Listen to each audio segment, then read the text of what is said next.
Hello viewers, welcome to the channel. आज की इस वीडियो में हम करने वाले हैं क्लास 8 का सिविक्स का चैप्टर 5 जुडिशरी के असर्शन रीजन क्वेश्चन आंसर्स। तो चलिए शुरू करते हैं हमारी आज की वीडियो। सबसे पहले डायरेक्शंस डिस्कस कर लेते हैं। असर्शन रीजन क्वेश्चन आंसर्स के अंदर जो ऑप्शंस गिवन होते हैं, तो जो पहला ऑप्शन होता है वो होता है both A and R true and R is correct explanation of A. Here A stands for assertion and R stands for reason. Next option जो होता है वो होता है both A and R are true but R is not correct explanation of A. Next is A is true but R is false. Next is A is false but R is true and next is both A and R are false. ये 5 options given होते हैं जिसमें से हमें right option opt करना होता है according to the statements. आगे चलने से पहले आपको बता दें, इस चैनल पर दिखाई जाने वाली सभी videos classes wise different different playlist में ग्रुप की गई हैं और सभी प्लेलिस्ट के लिंक आपको डिस्क्रिप्शन बॉक्स में मिल जाएंगे, तो वहां से आप डिफरेंट क्लासेस की वीडियोस देख सकते हैं। तो चलिए शुरू करते हैं। हमारा आज का पहला असर्शन है India has a single unified judicial system with a pyramidal structure. कि इंडिया का जो जुडिशियल सिस्टम है वो एक पिरामिडल स्ट्रक्चर में और यूनिफाइड है। Reason provided is there are 3 levels of court. Reason कहता है ऐसा इसलिए कहा जाता है क्योंकि जो इंडिया का जो जुडिशियल सिस्टम है वो 3 लेवल पर डिवाइडेड है। जो ग्राउंड लेवल है, बेस लेवल है, उस पर है सबऑर्डिनेट कोर्ट्स जो डिस्ट्रिक्ट कोर्ट्स होती हैं। उसके ऊपर होता है हाई कोर्ट जो कि स्टेट के अंदर सिर्फ एक होती है। नेक्स्ट जो सबसे ऊपर लेवल पर होता है वो होता है सुप्रीम कोर्ट। और इंडिया के अंदर सिर्फ एक ही सुप्रीम कोर्ट है जो कि न्यू दिल्ली में सिचुएटेड है। ठीक है, तो इस तरह से ये पिरामिडल शेप में बन जाता है। तो दोनों ही स्टेटमेंट सही लग रही हैं। Let's see the answer. Answer is both A and R are true and R is correct explanation of ए।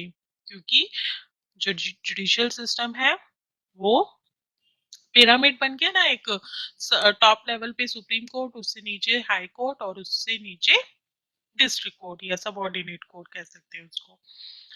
ठीक है, next suggestion is India has an independent judiciary. कि इंडिया का जो जुडिशियल सिस्टम है वो इंडिपेंडेंट है। रीजन प्रोवाइडेड इज, रीजन क्या कहता है, the courts are not under the government and do not act on their behalf. ऐसा इसलिए कहा जाता है क्योंकि जो कोर्ट्स हैं वो किसी गवर्नमेंट के अंडर काम नहीं करती।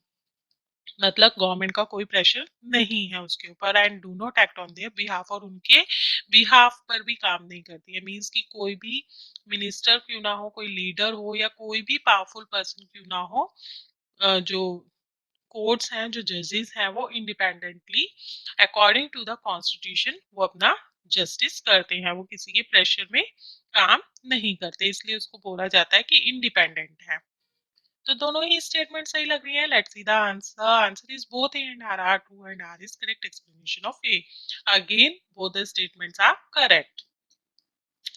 Next assertion is the supreme court is the highest court in India. कि इंडिया के अंदर जो सुप्रीम कोर्ट है वो हाईएस्ट कोर्ट है क्योंकि टॉप लेवल पर है और ऑल ओवर इंडिया सिर्फ एक ही है।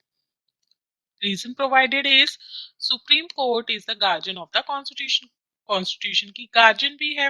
कॉन्स्टिट्यूशन में जो लॉज हैं उन्हीं को इम्प्लीमेंट करके तो जस्टिस प्रोवाइड कराते हैं ना जो जजेस हैं।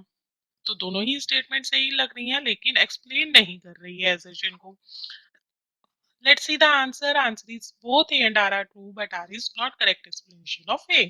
दोनों स्टेटमेंट तो सही है लेकिन एक्सप्लेन नहीं कर रही है। क्यों? Because Supreme Court is the highest court in India because the decision made by Supreme Court are binding on all other courts in India. Pyramidal shape है ना, टॉप लेवल पर सुप्रीम कोर्ट है और सुप्रीम कोर्ट में जो भी decision लिया जाएगा वो डिसीजन सभी कोर्ट्स को मानना होगा। जैसे कोई केस होता है, कोई डिस्प्यूट हो गए, सबऑर्डिनेट कोर्ट में गए, कोई डिसीजन लिया गया, लेकिन जो पार्टीज थी, वो पार्टीज जो थी उसमें से किसी एक पार्टी को भी अगर लगा कि उसके साथ जस्टिस नहीं हुआ तो वो हाई कोर्ट में अपील कर सकता है। हाई कोर्ट में जो डिसीजन हुआ, अगेन लगता है पार्टीज को कि वो जस्टिफाइड नहीं था, उनको वो सेटिस्फाई नहीं होते हैं उस डिसीजन से, तो अगेन वो सुप्रीम कोर्ट में अपील कर सकते हैं। लेकिन सुप्रीम कोर्ट में जो डिसीजन होगा वो मान्य होगा। सुप्रीम और हाई कोर्ट और सबऑर्डिनेट कोर्ट उसको डिनाई नहीं कर सकते हैं, क्योंकि बेस लेवल से क्या है, सबऑर्डिनेट कोर्ट, फिर हाई कोर्ट और फिर सुप्रीम कोर्ट।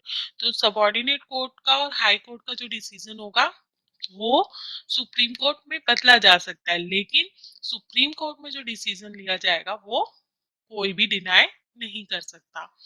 ठीक है ना। तो इसलिए कहते हैं कि हाईएस्ट कोर्ट है इंडिया का। ठीक है। That is all for today. I hope आपको वीडियो पसंद आई होगी। आपको वीडियो कैसी लगी कमेंट बॉक्स में कमेंट करके जरूर बताइएगा। अगर वीडियो पसंद आए तो वीडियो को लाइक कर दीजिएगा, फ्रेंड्स के साथ में, रिलेटिव्स के साथ में ज्यादा से ज्यादा शेयर कीजिएगा। चैनल पे पहली बार आए तो चैनल को सब्सक्राइब जरूर कर लीजिए, साथ ही बेल आइकॉन को प्रेस कर लीजिए ताकि आपको नई नई वीडियोस की नोटिफिकेशन साथ साथ मिलते रहें। फिर मिलेंगे एक नई वीडियो में एक नए चैप्टर के साथ। तब तक के लिए bye bye, have a good day.